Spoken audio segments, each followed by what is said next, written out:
কৃষক বন্ধুরা আসসালামু আলাইকুম। দেশ এবং প্রবাস থেকে যারা আমাদের ভিডিও দেখছেন সবাইকে একরাশ প্রীতি এবং শুভেচ্ছা জানিয়ে শুরু করছি আজকের ভিডিও। বন্ধুরা, আজকে 21শে অক্টোবর 2025, 5 কার্তিক 1432, আজকের দিনে মঙ্গলবার।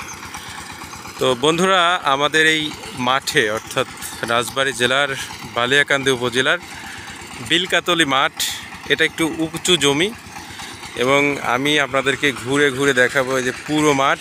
আর এই পুরো মাঠে কিন্তু এখন পর্যন্ত চাষ লাগেনি, অবশ্য চাষ লাগার পর্যায়ক্রমে, কিন্তু এখানে উঁচু জমি হয় আমাদের এই মাঠের, এই যে পুরো টেজালা বিলের মাঠের যে আশেপাশের জমিগুলো, তো এই জমির সব থেকে প্রথমে চাষ দিচ্ছেন আমাদের একজন কৃষক মামা, আমার সম্পর্কে উনি মামা হন।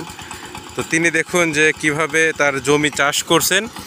আর তিনি এই জমি চাষ করার কারণ হচ্ছে এখানে তিনি মুড়িকাটা পেঁয়াজ লাগাবে, আগাম মুড়িকাটা পেঁয়াজ, যেটার জন্য তিনি জমি চাষ করছেন।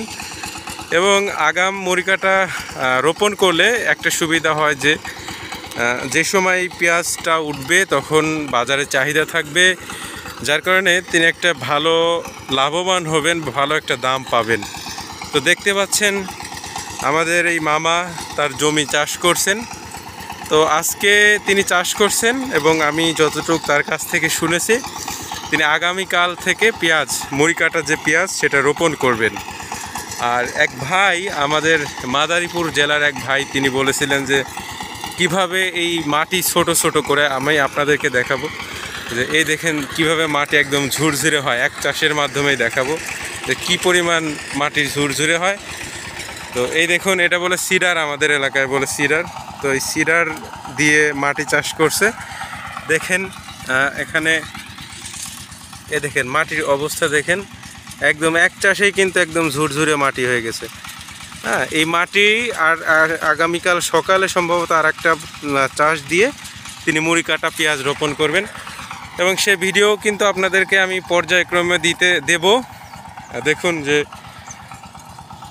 এবছরের পেঁয়াজ রোপণ বা পেঁয়াজ চাষের যে প্রস্তুতি, সেটা শুরু করে দিয়েছেন আমাদের এই এলাকার কৃষক।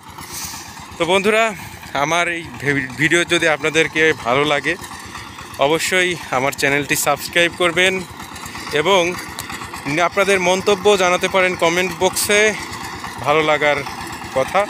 আর সবাই ভালো থাকবেন।